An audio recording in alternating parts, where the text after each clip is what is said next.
Hello, and thanks for joining us for our show called Looking Back. I'm Marianne Pleva. During the next 30 minutes, we'll be talking with my guest, Virginia Cook, a lifelong Essex resident. Ginny has enjoyed an active and full life and has plenty of local history to share with us all. So let's get going. Welcome, Ginny. Well, I'm glad you're here. So let's get right down to basics. Where and when were you born? I was born in Essex, 1924, June 26th.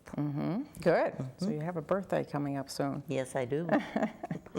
And tell me about your family. What did your parents do?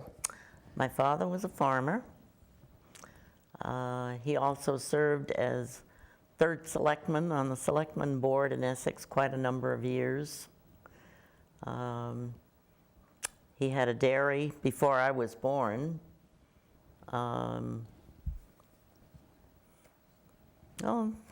That's about it, really. And he was out on Saybrook Road, close to the, Yes. the line, right? To Yes. Old Saybrook. Yes. So it's hard for me to visualize. I go that way all the time. There would be cows there back then. So, and you had a couple of siblings. You had that were older. You were the baby, I think. I'm the baby. My oldest sibling was 11 years older than I. Then came my brother, and then my sister. And 7 years later, I came. Wow. Well, you completed the family. I was born in a thunderstorm. Oh yeah, that's right. And then you were born at home. You didn't go, Yes. Your mom didn't go to the hospital back then, right? No, I doubt very much if many women did. Also, the doctor that delivered was itching to get away to Philadelphia. His brother was dying in Philadelphia. And so he neglected to register my birth. So I lived 19 years with no state registry. So you could really make up any birthday, right? You could say you were born in 1964 or something. Right? Now would be a good time to change it. Okay. So now what about schools? There was probably not preschool back then. No, definitely not. I went to Essex Elementary School, which has recently been demolished. Right, and we have a picture of Essex Elementary School here. There it is. That's the vacant lot. Actually, lot. I looked for the picture how it used to look, but now it's a parking lot up on Prospect Avenue. And then I graduated, and the '38 hurricane occurred when I was in 8th grade at that school. In those days, we didn't have junior high. Then I went on to Pratt High School. Okay, I think we have a photo of Pratt High School, which so interestingly is now Town Hall. So it's getting lots of use every day and just had a big renovation, I think, a year ago or so. And the other thing is, I'm a docent at the Pratt House, and we tell people that Isaiah Pratt gave $5,000 in his will to make a high school, because there was no high school there. And it's still nice to be able to look just down the street and see that that school is still there. Now Town Hall. And a man named Hubbard gave the athletic field, which still is there on North Main Street. Oh, okay. Yeah, where the kids do the Well, it used to be our athletic field for Pratt High School. Oh, I see. So And you had a now little it's bit of a Little League. distance, but that would probably kept you good, in good shape, right? Walking over there. Yeah, great. So you must have many fond memories of growing up in the 20s and 30s and 40s, so on. Oh, yes. What was life like? You mentioned the hurricane, and that happened on a day that you said it was a special day at school. Well, yes, kids could bring their pets in, so that was a mess, trying to get out of there like 1 o'clock in the afternoon with cages and all sorts of things on leashes. So they knew that hurricane was coming, or did it take everyone by surprise? I believe it was a surprise. And we knew at school when a tree fell down and pinned the front door closed. Ooh. So we had to leave by a back exit. And that was when Katharine Hepburn, well, that was a famous hurricane, because a lot of damage. Katharine Hepburn's Her house washed out to sea. And she had to buy another one, or build another one, I guess. So what other activities? You told me you had a friend whose dad had a movie theater. Yes, and I got to go to the matinees for free. And I had another friend whose dad owned a boatyard. And we got to play around the water. And as we got older, we got to play with the boats. And they bought her a canoe. And we used to canoe across the river to Knott's Island. Well, that must have been a lot of fun. There is a photo of the old movie theater that we have. Aha! There it is. It's now Talbot's down in the center of town, but I guess it looked a little bit different back then, right? It's been Well, changed. actually, I wouldn't say the front looks that much Oh, really? different. The interior, yes. Was there a second movie theater in downtown? Before my time. Oh, and was it was further down called- the street? Yes, it was called the Thimble Theater, I believe. And it was further down Main Street. Okay. So you had, for fun, you arranged with your friends dances in people's garages, huh? There was Yeah. nobody had a car back then, or did Oh, they? heavens, no.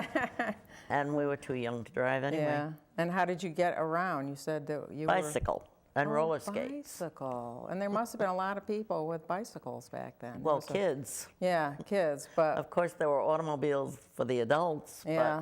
But when I was a kid, you had to be 21 to get a driver's license. Now, what kind of a car, do you remember what kind of a car your dad had back when you were probably too young to drive? Dodges, usually. Okay. Yeah. And there must have been a dealer in town, you think? I have no idea. Okay, I was okay. not privy to that. So what happened after you graduated from Pratt High? I got married. And how did you meet your husband? Actually, he was back and forth from Boston, and he sat behind me in grade school at one point. He was a year ahead of me in class, but the class that he was supposed to be in, the room was loaded, and so some of the students had to go into a different room, and he was a hellraiser. Oh, so is that what attracted you to him, or Not were you then. running away? Not then. I see. Well, I have a couple other questions about him in a little bit, but let's talk a little bit about downtown Essex, because I know this is what everybody says now. There used to be everything was there, and now it's just real estate offices. So, what kinds of things were in downtown? Well, we had three grocery stores.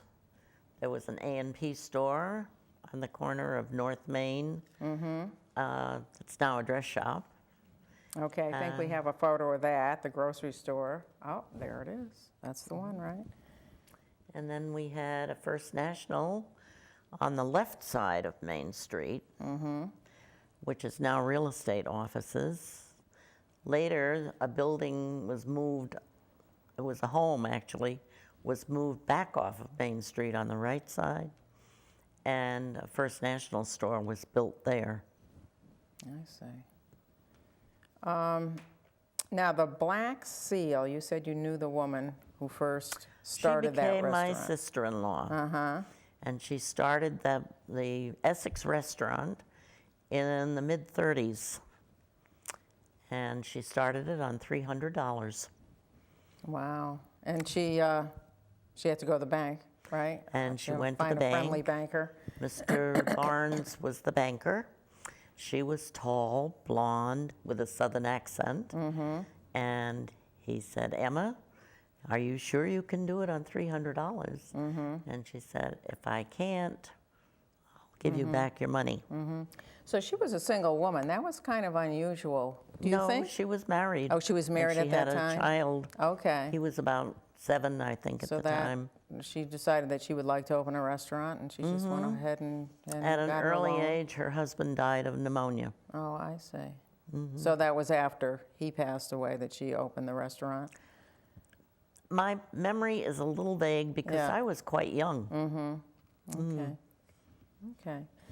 And then at some point, I don't know, it may have been many different restaurants, but now it's the Black Seal, which is a very popular place. She ran it until she retired at a very late age in life and sold it. And then I believe it changed hands twice before it became the Black Seal.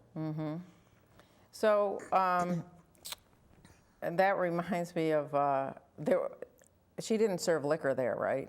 I'm just thinking about Prohibition. It was Prohibition. Okay, it was Prohibition, 1920 to 1933, and you were just a kid, so you weren't looking for a place to have a drink, right? I wasn't. But and even if then- you weren't a kid, you wouldn't be, right? So I'll make no comment. But do you think there were there places to drink during, or no? Not downtown. Illegally, you mean? Yeah. There was, but I don't think I want to mention the Okay, place we won't on mention it. television. Okay, we won't tell anybody. The we won't. people who own it now know. Okay, all right. Well, I hope they hear this. So there's so much boating in Essex, and many people came here for boating. I hear so many stories of people, well, they came down on their boat, they saw a house that was for sale, they got out, they went to the realtor and they bought it. So the boating has brought a lot of people down. Was there as much a focus on boating back then? Well, yes, I would say so. Yes, and we had actually 3 boatyards. 2 of them were owned by the same man, and then the third one, and they did a lot of yacht repairs and storage in the winter. Yeah. Well, good. Oh, and then you said that that must have been so exciting. You went on a steamboat. It must have been pretty exciting times, huh? I was probably 4 years old, and the steamboat would stop at the steamboat dock from Hartford to New York. And my mother had relatives in New York, and I, and my dad went to New York on the steamboat. Wow, that must have been a lot of fun back then. We're just going to take a short break, and I hope you pay attention to this because this is about, and we'll be back in a minute.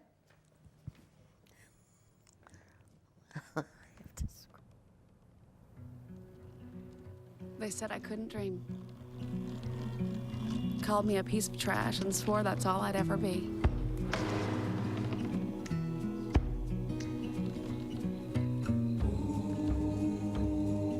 Said a bottle couldn't see the ocean.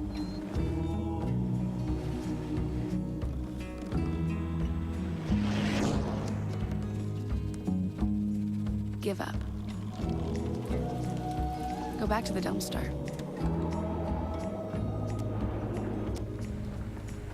But I didn't listen. I made my way.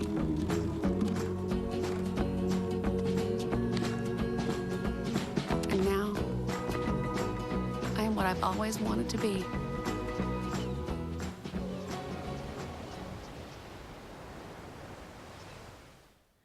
Well, thanks for coming back to join us. We have more questions for Ginny Cook, who's here with us today. So I wanted to ask you about your husband, Ernie Cook. He was very famous in our town, very well known, because he was a brigadier general. So you said you met him at school, and can you tell us a little bit more about your early times together? Well, then he disappeared again and went back to Boston. His dad was a ship's captain, and they moved back and forth between Essex and Boston. And then when I was in high school, as I was walking into school one day, one of my friends said, "Hey, the Cook boys are back." And remembering the spitballs and tying your breast to the chair and all that, I thought, oh no. Uh-oh, huh? And they were in, they were in Boston? In Boston, Oh, okay. Dorchester. Yeah, and then they came back. But he actually was born in Essex? Massachusetts. Oh, in Massachusetts, okay. So we can't call him a lifelong, Oh, almost heavens, a no. lifelong. Well, Okay. he wanted to think that he Oh, was, yeah, I think. because he yes. did like He did like Essex, I know that. Well, you get a little more recognition than you do in a big city. Oh, sure, sure. Yeah, you can be a giant, what did I say? In a pond, a big, I don't know, instead of a small pebble. So what was it like being a general's wife? Well, it has its ups and downs. The separations are tough.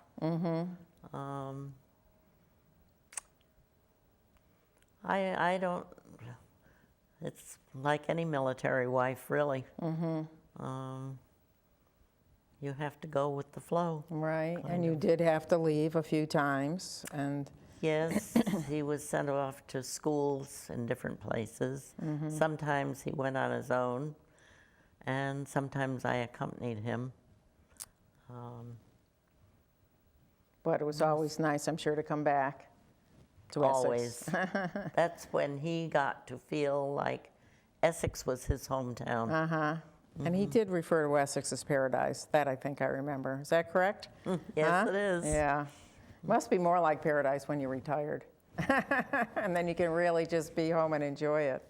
Oh, yes. And I remember the first few mornings in the wintertime when he'd roll over in bed and he'd hear the snowplow go by and say, oh, thank God I don't have to get out and go in that. Yeah, that is a nice feeling.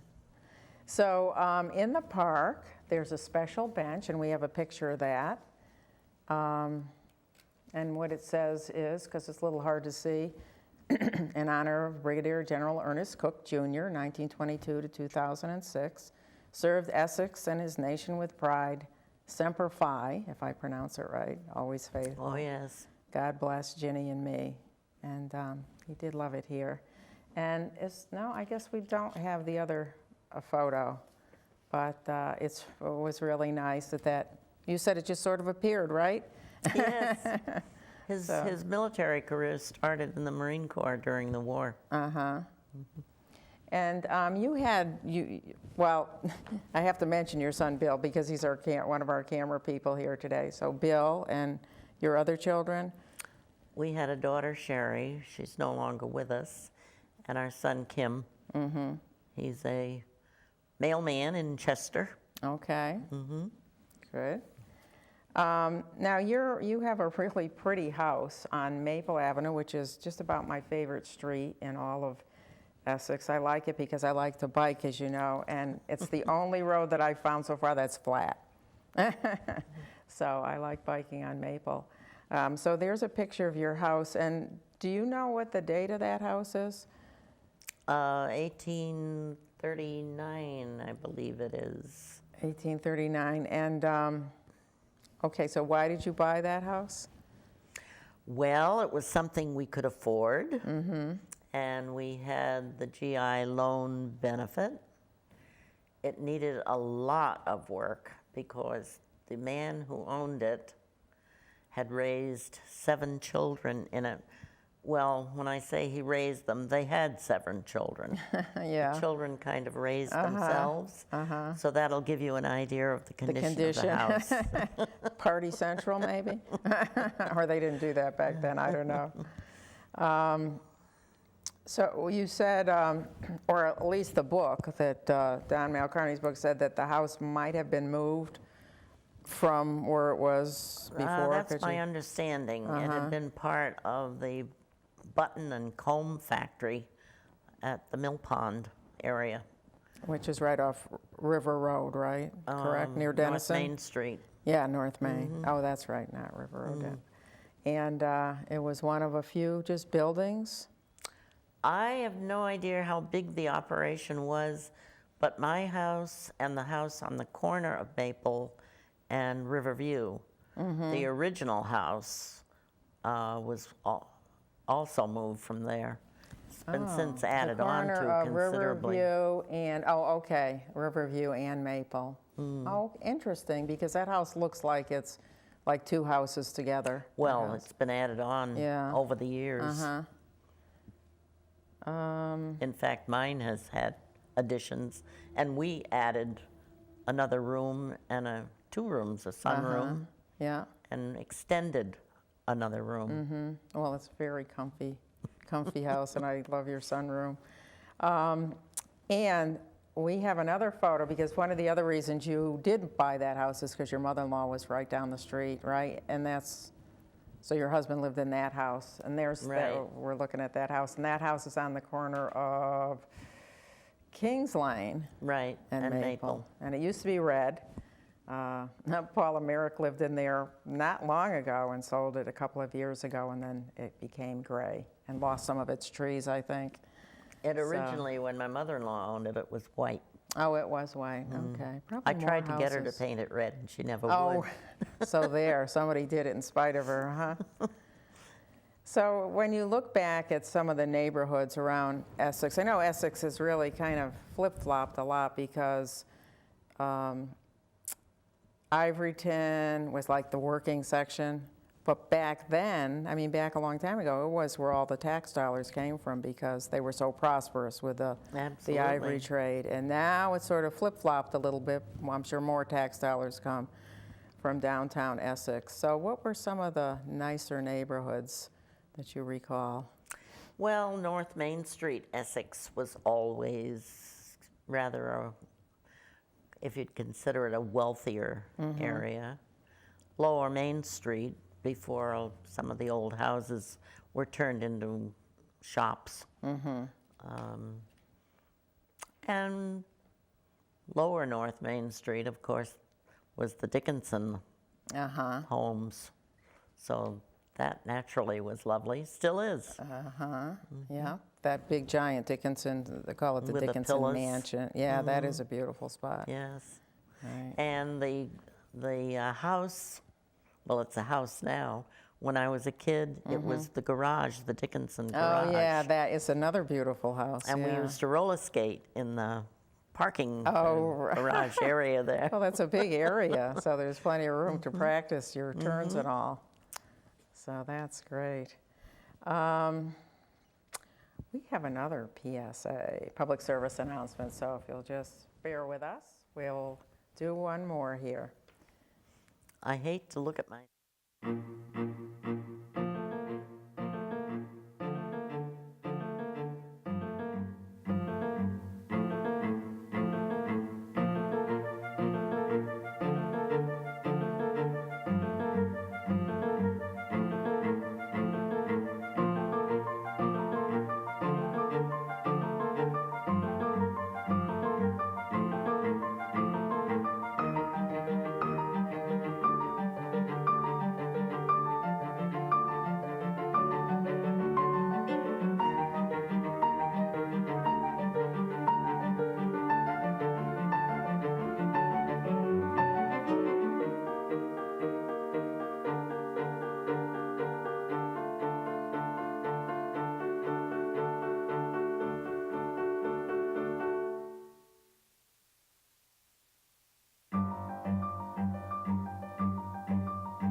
Welcome back, everyone.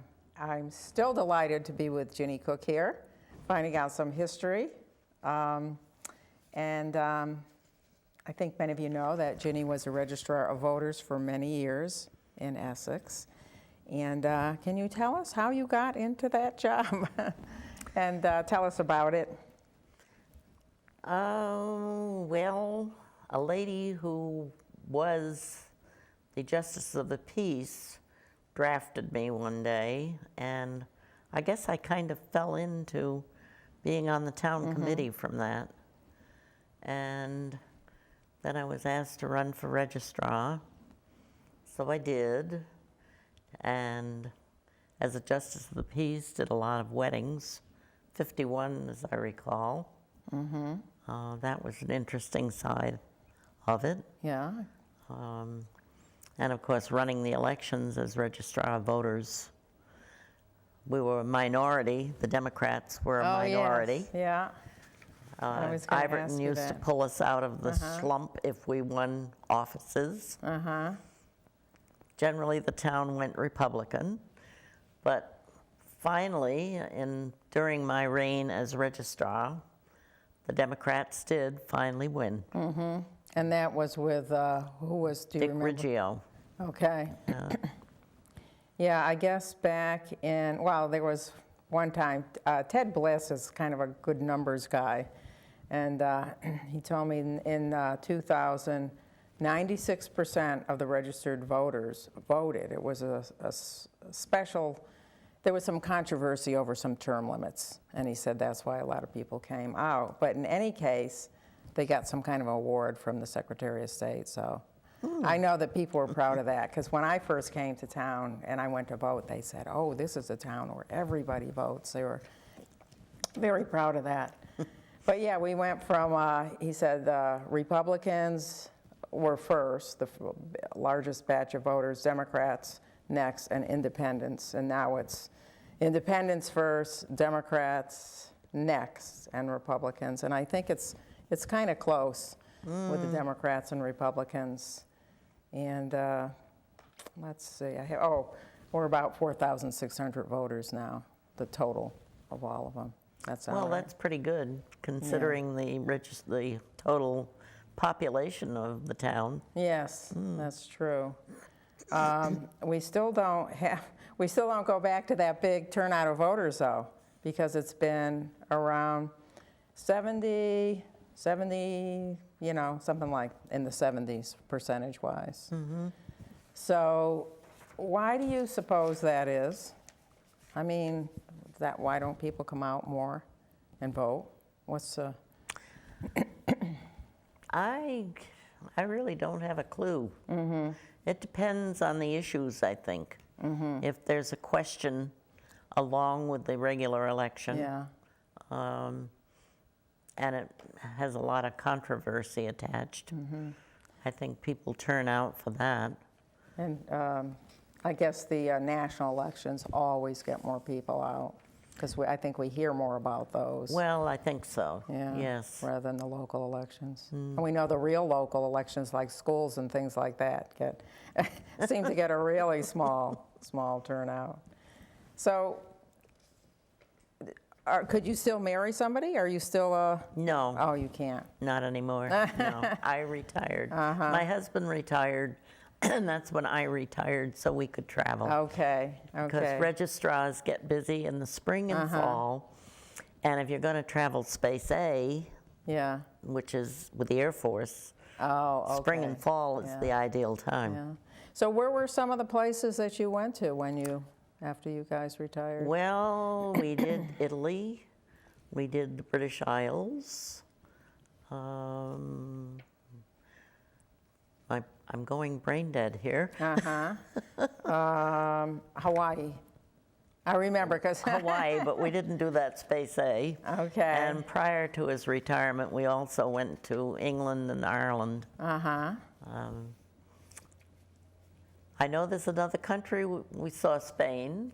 Okay. Did a whole month of Italy.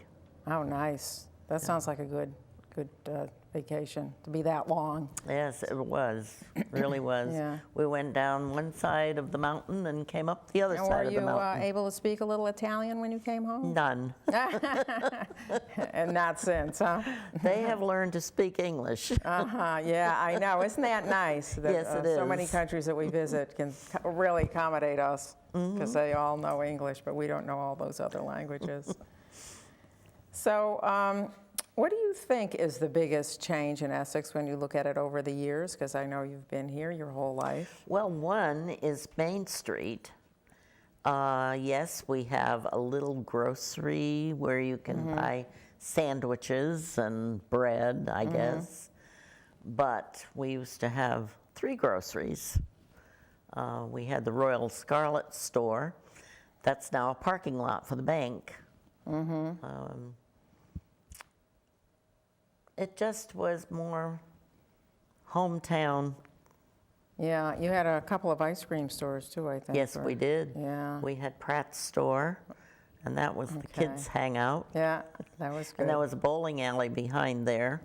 I never went to it, but I knew it was there. And we had Libby's, which was down where the men's shop, well, I guess it's men's and women's shop. And Mr. Libby always had a big barrel of kisses, molasses kisses, as you walked in the store. And I'm sure he knew that we all took 2 or 3 out Without there. buying, we walked in without to buying any purchase clothing, something. huh?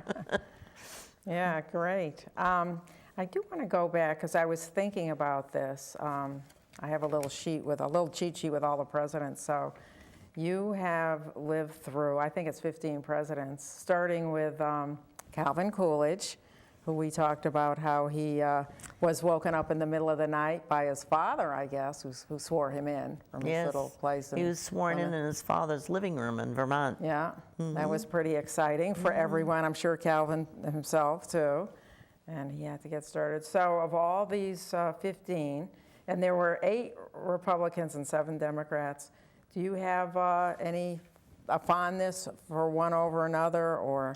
Well, I think Franklin Roosevelt. I think he did so much for our country, and I've always thought how fortunate we were at that time, because Germany was not as fortunate. And people, when I was a kid, people tried to talk about Roosevelt as being a dictator, but there was no way that he ever was. He did what he had to do because the country was in a depression. And he really helped bring us Yes, he out of did. it. Came up with a lot of innovative programs Yes, and he so did. on. So what do you think is the, okay, what's the biggest change in Essex? Did you already say the stores? All right, so, all right, here's my final question. You ready? I'm ready. What's the best part, for you, what's the best part of Essex? Why is it so special? Well, it's just hometown, and the storefronts may change, but everything else pretty much stays the same. Okay, great, and it's home, right? And it's home. That's good. So I think we're about out of time, and we hope you have learned something and enjoyed this opportunity to look back. If you'd like to be a guest on this program and share some history or host this program, you can email me at my email address, which is, it's coming right up, Conteza, CONTEZSA, @gmail.com. And I want to thank our crew, Bill Cook and Pam Bernardini, and especially our Access Coordinator for the 9 towns, Chris Morgan. And a special giant thanks to Ginny Cook, who made it all possible to do this show and was a wonderful sport about doing the show. So thanks for watching, and for looking back, I'm Marianne Pleva.